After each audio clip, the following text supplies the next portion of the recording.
तो सबसे पहले बहुत बहुत नमस्कार and Hare Krishna, welcome to this podcast. मैं थोड़ा सा एक शॉर्ट इंट्रोडक्शन देना चाहूंगी आपके बारे में कि आज हमारे साथ योगाचार्य नेहा जी हैं एंड उनका एक्सपीरियंस 8 इयर्स से भी ज्यादा है योगा के फील्ड में। सिर्फ योगा ही नहीं कराते, she is also an expert in Bhagavad Gita and उन्होंने 500 प्लस स्टूडेंट्स को भी ट्रेन किया है और इस्कॉन के थ्रू भी वो स्टूडेंट्स को पढ़ाते हैं। आपकी जर्नी के बारे में थोड़ी सी बात करते हैं कि आपको कैसे लगा कि योग करने चाहिए, भगवत गीता पढ़नी चाहिए और आपके घर में भी अभी आपके तीन तीन छोटे छोटे बच्चे हैं, तो आप मैनेज कैसे करते हो इन सभी चीजों को? तो अगर देखिए कि हम योग में कैसे गए और योग करना चाहिए। जब हम बहुत छोटे थे और रहे होंगे 11 या 12 इयर्स के, तो हमको खेल खेल में ही एक मंदिर था छोटा, जहाँ पर ना एक आते थे, एक गुरुजी बोले या एक भैया बोले, तो वो आते थे हम लोगों को फ्री में ऐसे ही एज अ इंटरटेनमेंट के लिए हम लोगों को 1 घंटे के लिए भेज दिया जाता था। तो संडे हमारा रहता था और फ्री ऑफ कॉस्ट वो सिखाते थे। तो कुछ चीजें वो उन्होंने ओम चैंटिंग वगैरह जो भी करवाई हम लोगों को, और कुछ श्लोक भगवत गीता के बोलते थे, और कुछ आसनास कराते थे, 10 से 12 आसनास, जो बच्चों के बहुत साल पहले की बात है तो ज्यादा आसनास होते नहीं थे। तो कुछ प्राणायाम और कुछ आसनास उन्होंने कराए। ऐसे ही 3 से 4 संडे हम गए होंगे वहां पर, और इतना अच्छा लगा कि हम घर पे आके अपना प्रैक्टिस शुरू किए।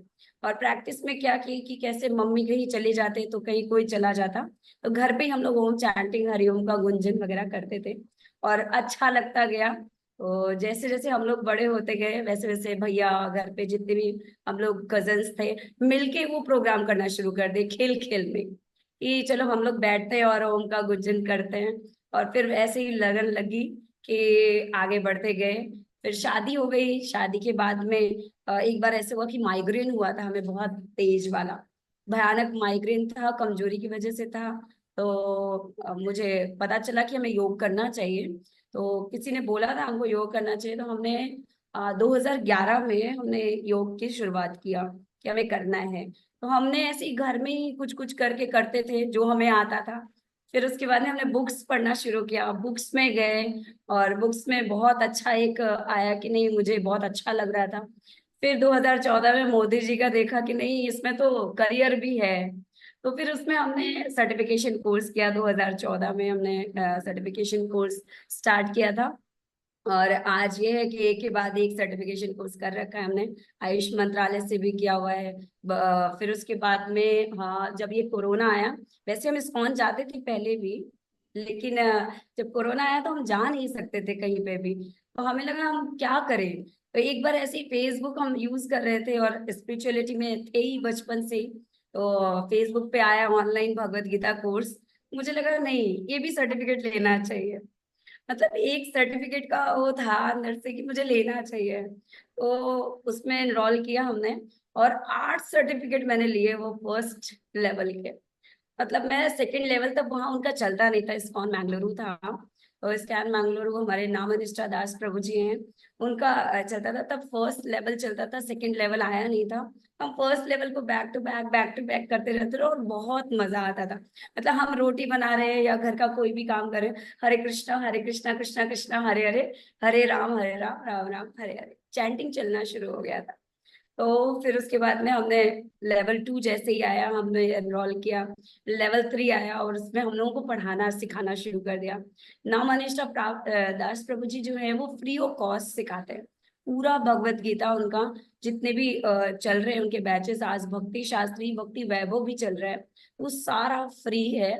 बस हम लोगों को सदाचार और भगवत गीता के कैसे हमें क्वेश्चंस, हमें आंसर्स मिलते हैं, हम कैसे अपनी लाइफ को आगे बढ़ा सकते हैं, अपने आप को हम दुख से कैसे निकाल सकते हैं, हर एक परेशानियों का हल हमने उसमें एज मुझे, हम जितना ज्यादा आगे जाते गए उतना ज्यादा हमें उसमें से सोल्यूशन मिलता गया।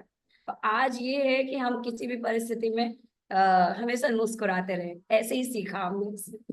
ये रहा हमारा हाँ, ये जर्नी तो अभी। बिल्कुल सही है, आपको हमेशा मुस्कुराते हुए देखा है हमने। तो अभी भगवत गीता में ऐसा क्या है कि सजेस्ट किया जाता है सभी लोग उसे पढ़ें, और क्या ओरिजिन है, भगवान उसमें क्या बता रहे हैं, इसके बारे में आप हमें थोड़ा सा ब्रीफ दीजिए। भगवत गीता ऐसी टाइप का है, जैसे समझ लेते हैं कि हमारे पास ऐसी सिचुएशन है, कभी अगर भगवान आते हैं तो अगर किसी को कुछ बोलते हैं, तो एक ऐसी जगह भी हो सकती थी कि जहां पर पार्टी चल रही है ना। ऐसी जगह भी हो सकती थी जहां पर चार लोग बैठे हों और हम लोग मस्ती में बात कर रहे हों। ऐसी जगह हो सकती थी, एक मंदिर ले सकते थे भगवान, एक गुरु का दरबार भी ले सकते थे कि वहां पर जाके एज अ गुरु भगवान बोल सकते थे भगवत गीता को। लेकिन भगवान ने भरे युद्ध में की बात कही है। ये इसलिए कही गई, भगवान ने इसलिए भगवत गीता को युद्ध के मैदान में कहा, क्योंकि संसार जो है वो युद्ध भूमि है। हमारे लिए एक युद्ध भूमि है जिसमें हम लोगों को उतारा गया है एज अ अर्जुन। हम अर्जुन की तरीके इसमें आए हुए हैं युद्ध भूमि में, और हमें लड़ाई करके और सक्सेस पाके जाना है। ऐसे कर्म करने हैं जिससे हमें सक्सेस मिले, सफलता मिले। और सफल होके ही जाने के लिए सारे सूत्र बताए, मतलब श्लोका जितने भी हैं, टेक्निक्स जितने भी हैं, वो सब सफलता की कुंजी है। एक चाबी है, ताला है ये, और हमको ये चाबी दे दी गई है कि खोलना है और आपको उसको यूज कैसे करना है। चीजों को, एक खजाना है, एक समझ लीजिए एक पूरा इतना बड़ा खजाना बोलते हैं इसको, कि जितना भी इसको हम केयर करके रखें उतना ही कम है। हम यूज कैसे करते हैं हीरे को, एक जैसे एक बच्चे को दे दिया जाए, वो खिलौने की तरीके उसको यूज कर लेता है। जिसको जानकारी होती है थोड़ी भी, ये डायमंड है तो उसको वो कैसे यूज करेगा, कि हम जाएं तो हम इसको बहुत अच्छे से रखेंगे क्योंकि ये बहुत महंगा है, पैसे की चीज है। और अगर जौहरी के पास चला जाता है ना वो, तो वो क्या करेगा कि उसको कैसे उसको यूज करना है, तो वो अलग अलग जगह तराश के न जाने उसके कितने सारे वो बना देगा, ज्वेलरी बना देगा, और बहुत अच्छे तरीके से यूज कर पाएगा। तो भगवत गीता भी ऐसे ही है, एज अ हम यूज करने वाले कैसे हम इसको यूज करते हैं। और रही बात कि हम क्यों पढ़ें, ऐसे पढ़ना चाहिए, क्यों पढ़ना चाहिए, क्योंकि आप जब अर्जुन खड़े हैं वहां पर फर्स्ट चैप्टर में ऐसे होते हैं कि अ, भगवान को पता था कि कलयुग आने वाला है और हम सबको जरूरत है, और ऐसे ऐसे लोग आएंगे कि एक ही घर में परेशानियों का हमें सामना करना पड़ेगा। मतलब एक ही घर में अर्जुन है और उनके ही कजन है दुशासन और दुर्योधन, और दोनों परेशानी क्रिएट कर रहे हैं। अब उनके साथ हम कैसे संभल के चले। अब कलयुग में हम लोग क्या देख रहे हैं, कलयुग में क्यों भगवत गीता को पढ़ना चाहिए, कि हम एक ही घर में रहते हैं और दूसरा हमारे साथ परेशानी क्रिएट करता है, और हम क्या सोचते हैं कि चलो कोई बात नहीं, हमारा ये क्षमा कर देना चाहिए। लेकिन एक हमको कितने लेवल तक क्षमा करना चाहिए, एक कोई हाईएस्ट कोई एक पोजीशन होता है ना कि हमको कितना क्षमा कब कर सकते हैं। तो भगवान ने एक एक चीज ऐसी अर्जुन को लेके, हम लोगों को लेके, एक हमारे लिए उन्होंने भगवत गीता बोली, और संसार में हमें कैसे रहना चाहिए। तो दुशासन ने बोला, सॉरी, धृतराष्ट्र ने बोला कि धर्म क्षेत्र कुरुक्षेत्र समवेता युयुत्सवा माम का पांडवाश्चैव किम कुर्वता संजय, कि हम मेरे और पांडवों के, मतलब पांडव अपने भाई के पुत्र के बारे में बात कर रहे हैं वो। मतलब उन्होंने ये नहीं बोला कि वो मेरे ही पुत्र हैं दोनों। जब पिता नहीं रहता है, चाचा है वो उनके, ठीक है, तो कजन अपने ही हो गए ना। जब पिता नहीं है, चाचा के साथ बच्चे रह रहे हैं, तो अपने पुत्र हो गए वो। अलग अलग नहीं करना चाहिए ना, जबकि एक साथ खाते पीते रहते हैं। तो उन्होंने बोला नहीं, मेरे और पांडवों के बच्चे, मतलब दोनों लोग के बीच में कैसा चल रहा है, युद्ध के बारे में बताएं। उन्होंने पहले ही अलग अलग कर दिया दोनों चीज को, धृतराष्ट्र ने। यहाँ से भगवत गीता शुरू हुई, और उन्होंने बोला कि आगे बताइए। तो संजय जो थे वो कौन है, संजय व्यास जी के सारथी जो रहे हैं, और इनके सॉरी धृतराष्ट्र के जो सारथी रहे हैं वो हैं। और संजय को व्यास जी ने दिव्य दृष्टि दी थी कि आप जो है इनको सुना सकते हैं, ताकि आपकी आंख खुले, ज्ञान की चक्षु खुल जाएंगे। व्यास जी को पहले ही पता था कि हो सकता है युद्ध ना हो, शायद ना हो जाए, क्योंकि गुरु जी थे वो भी। व्यास देव चाहते थे कि युद्ध ना हो, और संजय को इसीलिए उन्होंने दिया था दिव्य दृष्टि, कि धृतराष्ट्र चाहे, एक बड़ा इंसान चाहे, घर का मुखिया चाहे तो युद्ध को रोक सकता है ना। अपने बच्चों को हमें कैसे संभाल के रखना चाहिए, पांडव और धृतराष्ट्र से हम सीख सकते हैं। एक धृतराष्ट्र थे जिनको खुद भी ऐसा था कि नहीं मेरे राज्य मिल जाए, और एक पांडव के पुत्र हैं जो अर्जुन कहते हैं हम संन्यास ले लेंगे, कोई बात नहीं, हम भिक्षा मांग के रह लेंगे, लेकिन हम युद्ध नहीं करें। तो ये चीज है कि हमें क्या करना चाहिए, क्या नहीं करना चाहिए, ये फर्स्ट चैप्टर में ही भगवान ने बताया।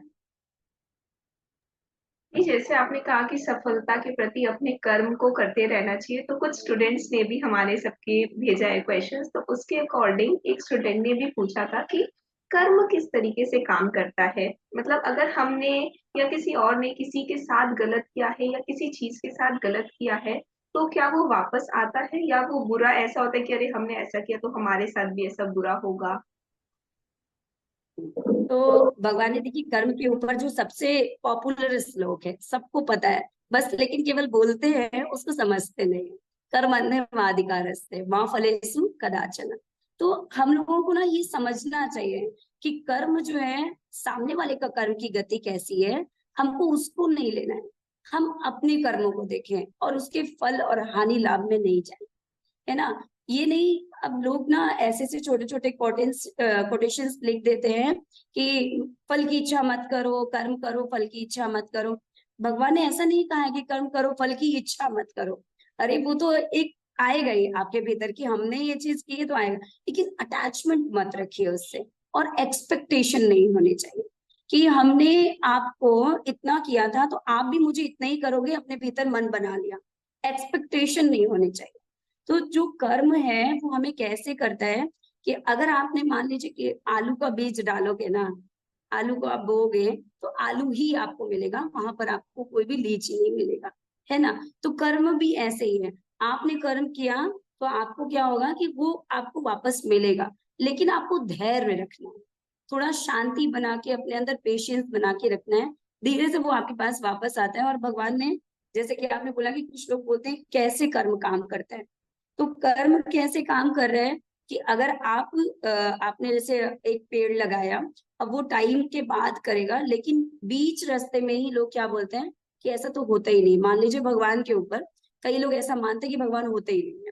तो एक ऐसे छोटी सी बंदर की कथा आती है, हमने सुनी हुई है कई जगह पे और पढ़ी हुई है कि बंदर जो थे, एक बार सारे बंदरों ने आपस में वो कर लिया, जुट बना लिया कि ये जो आम है हमेशा हमको, जो माली होता है, जो खेत का जो मेन होता है, रक्षक होता है, जिसके आम का पेड़ रहते हैं, वो हमेशा बंदरों को मारता है कि पेड़ से आम नहीं तोड़े बंदर, है ना। तो बंदरों का जो मेन राजा था, उसने क्या किया, चलो आम का पेड़ लगाते हैं हम। तो उन्होंने क्या किया, आम का पेड़ का गुठली ले लिया, गुठली तो थी, सबने पेड़ लगाना शुरू किया बंदरों ने। अब खोद लिया और बस रख दिया। अब बंदर की बुद्धि कैसी है कि उसको फटाफट पेड़ चाहिए, उसने पानी डाला, खाद डाला, सब कुछ किया, और थोड़ी देर के बाद में खोद के निकाला, अभी तो जमा ही नहीं। फिर मिट्टी धोप दी, फिर 2-4 घंटे हो गए, ऐसे ही 5 दिन तक, 6 दिन तक, 10 दिन तक चला। 1 महीने ये प्रोसेस चलता रहा, पेड़ नहीं मिला। अब पेड़ नहीं मिला तो बंदरों का जो मेन राजा था उसने बोल दिया नहीं होता, बीज से पेड़ नहीं होता, ये गलत बात है, ये इंसानों ने कुछ ना कुछ रखा हुआ है सीक्रेट। तो ऐसा कोई सीक्रेट नहीं है कि बंदरों की बुद्धि हमको नहीं रखनी है। कर्म अपने अनुसार कार्य करेगा, पेशेंस रखिए, थोड़ा पेशेंस रखिए, सब कुछ मिलेगा। और सबको मिलेगा, दूसरे का ना करके अपना करना देखिए। भगवान ने अर्जुन को समझाया, उन्होंने दुशासन को समझाया था, लेकिन उन्होंने, वो जानते थे कि दुशासन मानने वाला नहीं है, इसलिए अर्जुन के फेवर में थे वो, नहीं ये समझेगा। हम समझने वाले बने और भगवान की शरणागति में, तो हर एक कर्म अपने अनुसार कार्य करता है। और भी ऐसा भी कि कभी कोई ऐसी सिचुएशन आए जिसमें हमें पता नहीं कि हमें कैसे रिएक्ट करना चाहिए, या कोई हमें अ, बदतमीजी करना या जलील करना या बेइज्जती करना कहते हैं ना सभी के सामने, तो उस समय हमें क्या रिस्पॉन्स रखना चाहिए, अपना क्या नेचर होना चाहिए। हमें उन्हें वापस जैसे गंदी भाषा में वो कह रहे वैसे हमें भी कह देना चाहिए, या फिर हमें उस समय क्या करें हम। हाँ, तो अगर हम इस सिचुएशन में है, मान लीजिए कि एक बहुत बड़ी सिचुएशन आ जाती है, लाइक हम अर्जुन को ले रहे हैं, अर्जुन के पास बहुत बड़ी सिचुएशन है, वहां पर उनके गुरु जी सामने हैं, बड़े लोग, जैसे हमारे सिचुएशन में अगर देखा जाए, तो हमारे बड़े मेरे सामने बैठे हुए हैं, ऐसे हैं जिनके हम पांव छूते हैं, हमेशा उनका आशीर्वाद लेते हैं। और अगर हम देखते हैं कि उससे बड़ा कोई भी नहीं हो सकता, गुरु द्रोणाचार्य थे, भीष्म पितामह उनके बाबा थे, जिनका उन्होंने उंगली पकड़ के चलना सीखा था, उनकी गोद में भोजन किया था, लेकिन यहाँ पर युद्ध करने के लिए कहा गया। तो क्यों कहा गया, मतलब हमको क्या करना चाहिए, इस सिचुएशन से हमें सीखने को मिलेगा कि भगवान के, जैसे ही भगवान ने रथ वहां पर रखा है, अर्जुन ने कहा मुझे दिखाओ कौन कौन युद्ध करने जा रहा है। तो भगवान ने दिखाया, बीचों बीच में खड़ा किया रथ को, और कहते हैं देखो भीष्म पितामह थे, गुरु द्रोणाचार्य थे, कर्ण भी थे, बहुत योद्धा है वो, और सत्य बोलने वाले भी थे वहां पर, और बहुत अच्छे लोग भी थे। ऐसा नहीं है कि बाय हार्ट वो अच्छे नहीं थे, बाय हार्ट भी बहुत अच्छे थे। लेकिन ऐसी सिचुएशन थी वहां पर कि अर्जुन को उनको मारने के लिए थे। तो अर्जुन का हाथ कब कब आ गया, उन्होंने बोला मैं तो नहीं मार सकता। तो उन्होंने रीजन दिया था कि गुरु को मार के तो हमें नरक मिलेगा। ऐसे ही हमारे पास सिचुएशन ऐसी आती है कि इनको हम कहें, इनको हम ऐसे शब्द बोलेंगे तो हम कहाँ, मतलब हमारे अंदर संस्कारी नहीं है, ऐसा एक क्लियर हो जाता है कि हम संस्कारी नहीं है, इसलिए उनको जवाब दे रहे हैं। लेकिन वहां पर भगवान ने 6 चीजें बताई हैं, और श्रील प्रभुपाद जी ने भी बताई है भगवत गीता के फर्स्ट चैप्टर में, कि 6 चीजें अगर कोई इंसान करता है तो हमें उसको जवाब देना चाहिए, हमें उसको छोड़ना नहीं चाहिए, हमें युद्ध करना जरूरी है, और उसका कोई पाप नहीं लगता। लाइक फर्स्ट क्या चीज बताई है उन्होंने, श्रीला प्रभुपाद जी ने बताई है कि भगवत गीता की जब ये चल रहा था, तो श्रीला प्रभुपाद जी अपने व्याख्या में कहते हैं, तात्पर्य में कहते हैं कि 6 चीजें वो हैं कि जैसे फर्स्ट क्या होता है कि हम किसी, अगर सामने वाले ने एक पति की स्त्री का बेइज्जती किया है समाज में, तो उसको, उस पति को छोड़ना नहीं चाहिए। ठीक है, फर्स्ट जो गलती थी दुर्योधन की, दुशासन की थी, द्रौपदी को बेइज्जत किया था। तो ये एक कारण था कि युद्ध करने का बड़ा कारण। तो हमारे पास भी यही सिचुएशन है। अगर आपकी पत्नी, आपके पति, आपके बच्चे का, बेटी का या किसी स्त्री का अपहरण या इस तरीके का बेइज्जती होती है, तो आपको छोड़ना नहीं चाहिए। वहां पर आपका बोलना और करना अनिवार्य है, अगर नहीं करते हो तो पाप लगेगा आपको। दूसरा सिचुएशन उन्होंने बताया कि अगर आपके घर को, आपकी जमीन जो है, जो आपके पिताजी से मिली है या आपने खुद खरीदी, उस जमीन को कोई हड़पता है या उसको जला देता है या आपको मार, पहला तो ये है कि हड़प लेता है, तो उसको भी आप नहीं छोड़े, आप बोलेंगे, आपको बोलना चाहिए माँ कि उसने आपका चीजें के हड़पा है, उनको लिया है। ठीक है। तीसरा कारण कि आपको मारने की कोशिश करे, आपको जलाने की कोशिश करता है जो। थर्ड ये है कि आपको कोई अगर ऐसी सिचुएशन आती है तो आप उसको बोलना ही चाहिए। 3 तो बेसिक है कि आपको बोलना है, और रुकेंगे आप, नहीं बोलेंगे, अगर नहीं खड़े होते हैं तो आपको वो क्या किया जाएगा कि आपको पाप लगेगा। ठीक है। और अपना कर्तव्य, मान लीजिए आप क्षत्रिय हैं, आप पंडित हैं, ब्राह्मण हैं, आप वैश्य हैं, और आप जैसे कोई भी कास्ट में आते हैं, तो आप अगर अपना कर्म नहीं कर रहे, मान लीजिए यहाँ पर अर्जुन थे, क्षत्रिय थे, उन्होंने क्या किया कि उन्होंने अपना कर्म ही छोड़ दिया कि नहीं मैं तो सन्यासी बन जाऊंगा, मैं नहीं युद्ध करूंगा। तब भगवान ने बोला कि नहीं, ये क्षत्रिय हो तुम, क्षत्रिय से अगर आप छोड़ देते हो, बलशाली हो, अगर आप युद्ध नहीं कर रहे हो, मान लीजिए कि कभी ऐसी सिचुएशन आ रही है सामने, और एक ऐसे जगह का सिचुएशन है कि वहां पर किसी के साथ गलत हो रहा है, मान लीजिए एक्सीडेंट हो गया है, प्रॉब्लम है, या कोई ऐसा काम कर रहा है कि हमको उसकी मदद करनी चाहिए, और हमारे अंदर बहुत अच्छा बल है, हम बहुत अच्छी तरीके से कार्य कर सकते हैं, तो आपको उनका मदद करनी ही चाहिए, ऐसा बोलते हैं। तो यहाँ पर अर्जुन के अंदर अच्छा बल था, बलशाली है, लेकिन वो सामने वाले को नहीं कर रहे।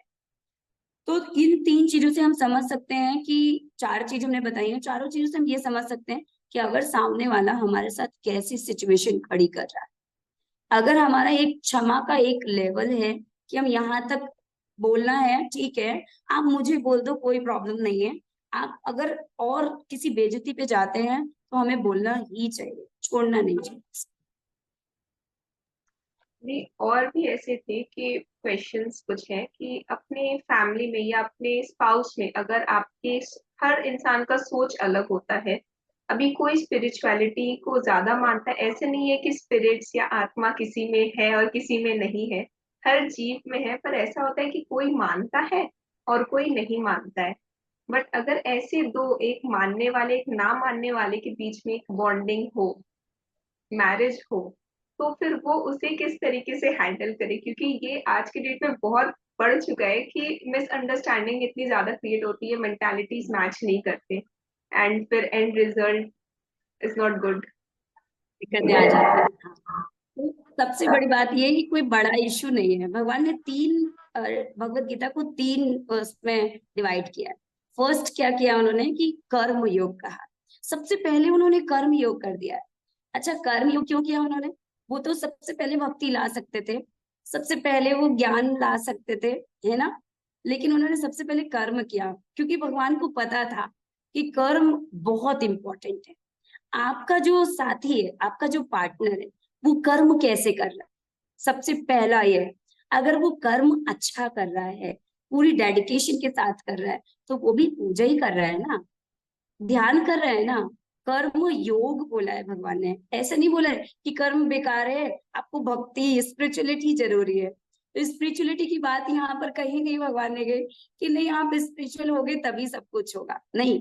आप कर्म अच्छा कर रहे हो ना, जब आप बहुत अच्छा कर्म करते हो ना, तो अपने आप ध्यानस्थ हो जाते हो। मतलब आप कॉन्सेंट्रेशन के साथ कोई कर्म कर रहे हो तो योग कर रहे हो, है ना। योगा सुकर्म सुकौशलम, अगर कुशलता पूर्वक आप कार्य करें तो योग है ना। तो समत्व योग उच्चते, ये भी भगवान ने बोला है। तो योग कर्म के ऊपर पूरा आपको 6 चैप्टर दिए है भगवान ने, कि नहीं आपको 6 चैप्टर कर्म के ऊपर है, तो आपको कर्म करना कितना जरूरत है। तो आप जब स्पिरिचुअल में जाते हो ना, तो भी ये कर्म ही होता है, कॉन्सेंट्रेट ही तो करते हो। अब भगवान भीतर है ना, अपने भीतर। गलत कर्म नहीं करना चाहिए, अच्छा कर रहे हैं तो आप उनको फोर्स मत कीजिए कि नहीं नहीं आप ऐसा, क्योंकि आप अपने मन को खराब कर रहे हो। आप उनको छोड़ दीजिए। एक एक टाइम था, 2012 की बात बता रहे हो, ये मेरे भीतर था। डिस्क्लोज कर रहे हैं वो अलग बात है कि हम यहाँ पर मे बी ठीक नहीं हो या अच्छा लगे किसी को। ये मेरे भीतर भी था कि सामने वाला स्पिरिचुअल नहीं है, सामने वाला भक्ति नहीं कर रहा है, और हम इतना करे जा रहे हैं, तो आपको बदलना चाहिए। तो सामने वाले को बदल रहे थे। तो गुरु जी थे वहां पर, तो उन्होंने बोला कि मैं उनके सामने गई और उनके सामने सेम क्वेश्चन रखा कि ये ना माला पूजा नहीं करते हैं, ऐसा ऐसा करते हैं। तो उन्होंने बोला कि आप, तुम उनके बारे में क्यों सोच रही हो, तो अपनी भक्ति इतनी बढ़ाओ। एक सच्चे शराबी की पहचान क्या होती है? ऐसी होती है कि वो दूसरे को भी शराबी बना देता है। उन्होंने बोला कि एक सच्चे जुआरी की पहचान क्या होती है, कि वो जुआरी बना देता है। आपकी भक्ति इतनी बड़ी हो कि वो देख के, आप रोटी बना के खिलाते हो ना, उससे उसका माइंड चेंज हो जाएगा। तो आपको ऐसे कर्म करने हैं, कर्म पे चल रहे हैं, तो ऐसे कर्म कीजिए कि वो खुद से खुद भक्ति करने लग जाए। आपके भीतर पेशेंस, आपकी वाणी और आपके भीतर के दिल को समझते हुए धीरे से वो करने लग जाए। और आज ऐसा दिन है, कर रहे हैं, करते हैं, वो भी करते हैं और हम भी करते हैं साथ में बैठ के। तो थोड़ा धैर्य चीजों को बना के रखिए, वो भी करेंगे, उनको परेशान नहीं कर, आदि खुश ऐसा भी रखिए। होता है कि किसी बच्चे के घर में अगर माता पिता काफी समय से ऐसी पूजा पाठ या भक्ति या अच्छे संस्कार, जो इस बच्चे में बहुत ही अच्छे संस्कार है, तो माता पिता ने अच्छे संस्कार दिए, वो देखते देखते देखते देखते वो नेचुरली ना वो देखते बिल्ड देखते होने लगता है अंदर खुद ही। प्रैक्टिकली प्रैक्टिकली, हाँ बिल्कुल, हर चीज प्रैक्टिकली बहुत अच्छी हो जाती आदि और है। ऐसी ही सामने वाला जो होता है, हम ना जितना देख के करते हैं ना, उतना सुन के नहीं करते हैं। देख के ज्यादा चीजें आती हैं। अभी ऐसे ही अगर बात करें बच्चों की या अपने परिवार में भी किसी की, तो परेशानियां सबके जीवन में है और भगवत गीता से हमें सॉल्यूशन जरूर मिलता है। तो कभी अगर लाइफ में ठीक है प्रॉब्लम्स के हमने, बट अगर इस शरीर में कुछ ऐसी बीमारियां होने लगे जो शायद बहुत ही रेयर है और सिर्फ हमारे ही परिवार में, लोग डॉक्टर कहते हैं ना ये ऐसे करोड़ों में एक बच्चों को होता है, और वो हमारे बच्चे को है या हमारे परिवार में किसी को है, तो ऐसा क्यों कि हमारे ही परिवार में हुआ या हमारे ही बच्चों को हुआ, ऐसा क्यों होता है? ये परेशानी सिर्फ सब अगर जीवन में आए तो सबको समान रूप से सब कुछ क्यों नहीं मिलता? तो सबसे पहला एक चीज हम बताएंगे, थोड़ा डिफिकल्ट है कि हम ही को क्यों हो रहा है ये चीज, है ना। और दूसरी चीज है कि बीमारी है और हम उसको किस तरीके से ठीक करें, और वो ठीक नहीं हो रही है। तो पहले तो हम ये कर सकते हैं कि भगवान के अगर थ्रू जाते हैं, भगवत गीता के थ्रू, भगवान ने बोला है कि जन्म मृत्यु जरा व्याधि, ये 4 चीजें है ना, इससे दुख है। मतलब हम जब जन्म लेते हैं ना, तो भयानक कष्ट रहता है उस टाइम पे भी, कि इतना कष्ट होता है कि बच्चा होते ही उसको कितना दुख होता है, रोता है वो, बिलखता है वो, और 9 महीने पेट में भी भयानक दुख में रहता है। जहां पर आप कहते हैं कि बीमारी आती है ना, बीमारी में बहुत सारी ऐसी बीमारियां होती हैं कि शारीरिक जो दिखाई देती है, कुछ अंदरूनी पेन वाली होती है, लेकिन आप समझिए एक जहां पर हमारे मल है, मूत्र है, वहां पर एक बच्चा है, गंदगी में रह रहा है 9 महीने, ठीक है, उसके साथ में कैसा सिचुएशन है आप उसकी समझिए। बस ये कि हम भूल जाते हैं, दुख वहां पर भी है जन्म में, है ना। फिर जन्म, मृत्यु, और मृत्यु में तो भगवान ने बताया कि सहस्त्र जो रहते हैं, बिच्छू काटने का, डंक का जो दर्द होता है वो मिलता है इसमें। तो सहस्त्र बिच्छू जो काटे, इसीलिए हर जीव को आप अगर छुओगे तो उसको लगता है कहीं मर ना जाए। हम, एक बच्चा भी होता है ना, उसको धक्का मारो तो उसको डर लगता है कहीं मर ना जाए। तो मरने का डर ना जन्मों से चला आया है, 84 लाख योनियों से चला है, तो वो तो भीतर है। अब वहां पर आते हैं कि दुख की बात यह है कि व्याधि, तो व्याधि एक तो जरा क्या है, हमारा बुढ़ापा, बुढ़ापे से भी डर लगता है। और चौथा क्या आता है, व्याधि जो बीमारी है। भगवान ने कहा बीमारी दो तरीके की चीजें हैं, मतलब एक प्रारब्ध में होती है, जो हम पीछे जो लास्ट जन्म में, मान लीजिए कि कई चीजें क्या होती है, पशु पक्षियों को हम प्रताड़ित कर देते हैं, तो वो हो जाती है, कभी इंसान को प्रताड़ित कभी हो गए हों। लाइक एक कहानी सुनने में आती है ऐसे कि उन्होंने गलती से सांप को बचाया था, भीष्म पितामह ने सर्प को, जो कि भागवतम में सुनने को आता है, पढ़ा है हमने, कि सर्प को बचा रहे थे वो, उन्होंने खेत में उनको फेंक दिया ताकि रथ वथ चलते हुए सांप को मार न दे, इसलिए उन्होंने खेत में सांप को उठा के फेंक दिया था। लेकिन जहां फेंका था वहां कांटे ही कांटे थे, इतने कांटे थे कि सर्प को मतलब कांटों में बहुत टाइम तक रहना पड़ा था। तो वो श्राप उनको लगा हुआ था कि वो भी एक शेष शैया पे, वो जो रहते कांटों के ऊपर, वो जो कीले थे उनके, जो बाण थी, बाणों की शैया पे कितने टाइम तक लेटे रहे थे। और ये दुख भगवान कृष्ण के सामने भी नहीं बोला था उन्होंने, उनको पता था कि हमने प्रारब्ध में कुछ किया है। तो कुछ ऐसी बीमारियां होती हैं कि पीछे से चली आती है, भगवान ने बताया।